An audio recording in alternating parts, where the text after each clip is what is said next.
بسم اللہ الرحمن الرحیم نحمدہ و نصلی علی رسولہ الکریم اما بعد۔ ہم میں سے کتنے دنیا سے گزر گئے، چلے گئے دنیا سے۔ کوئی 60 سال کا ہو کے گیا، کوئی 50 کا، کوئی 25 کا، کوئی 35 کا، کوئی 40 کا۔ ہم میں سے کتنے گزر گئے۔ جب ایک دن اٹھانے والا اٹھائے گا، جو کہ وعدہ ہے، اللہ رب العزت کا وعدہ ہے کہ میں اٹھاؤں گا، اور اس دن مقصد کے بارے میں پوچھ تاچھ کی جائیں گی، تو انسان حیرت سے پوچھے گا مقصد وہ کیا ہوتا ہے؟ وہ لوگ جو بنا مقصد جانے اس دنیا سے چلے گئے، ان سے اچانک ایسا سوال پوچھا جائے گا، مقصد کی پوچھ تاچھ کی جائیں گی، انسان حیرت سے پوچھیں گے وہ کیا ہوتا؟ غور کر کے دیکھیے، اسے حکمت والی باتیں کہتے ہیں۔ انسان پوچھے گا مقصد کیا ہوتا، کیونکہ اس نے کبھی مقصد کے بارے میں سمجھا ہی نہیں۔ کتنی حسرت کی اور کتنے افسوس کی بات ہے کہ عمر کتنی ہو گئی، کوئی 60 کا، کوئی 50 کا، کوئی 40 کا، کوئی 70 کا، کوئی اس سے بھی زیادہ کا، لیکن مقصد بھی معلوم نہیں ہو کے گئے۔ اللہ کے واسطے سورہ تبارک الذی میں اللہ تعالیٰ ارشاد فرماتا ہے، ہم ہی نے موت اور زندگی بنائی تاکہ تم کو آزمائے کہ کون کس سے بہتر عمل کر کے آتا ہے۔ سمجھنے والی بات ہے یہ، غور کر کے دیکھو۔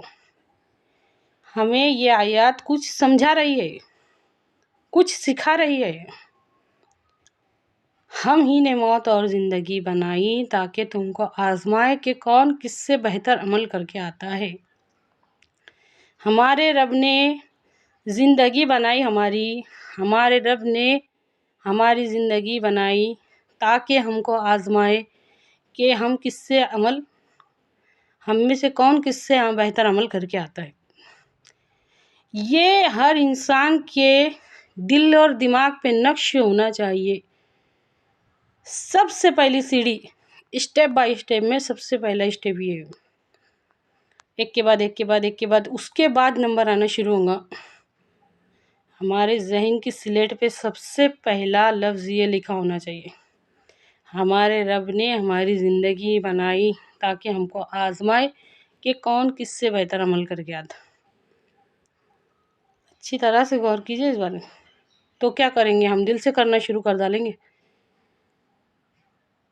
کہ چلو اللہ رب العزت نے ہمیں یہ مقصد دیا ہے کہ کون کس سے بہتر عمل کر کے آتا ہے۔ نہیں، اس کے بعد بھی اللہ رب العزت نے مکمل زندگی گزارنے کا طریقہ سکھانے کے سمجھانے کے واسطے ہمارے نبی صلی اللہ علیہ وسلم کو بھیجے۔ اچھی طرح سے سمجھیے اس بات کو۔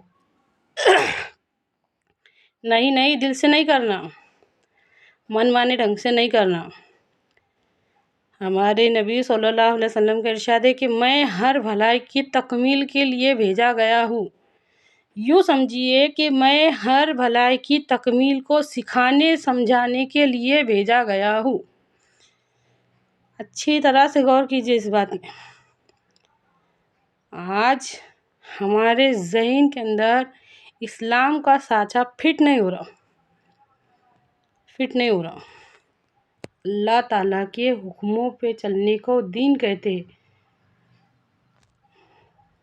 اور نبی صلی اللہ علیہ وسلم کے طریقے پر چلنے کو دین کہتے ہیں۔ یہ ہے نا ہمارے ذہن کے اندر یہ سانچہ فٹ نہیں ہو رہا۔ کیوں؟ ہمارے تصور میں اسلام کے 5 ارکان ہی پورا دین ہے۔ اچھی طرح سے سمجھیے اس بات کو۔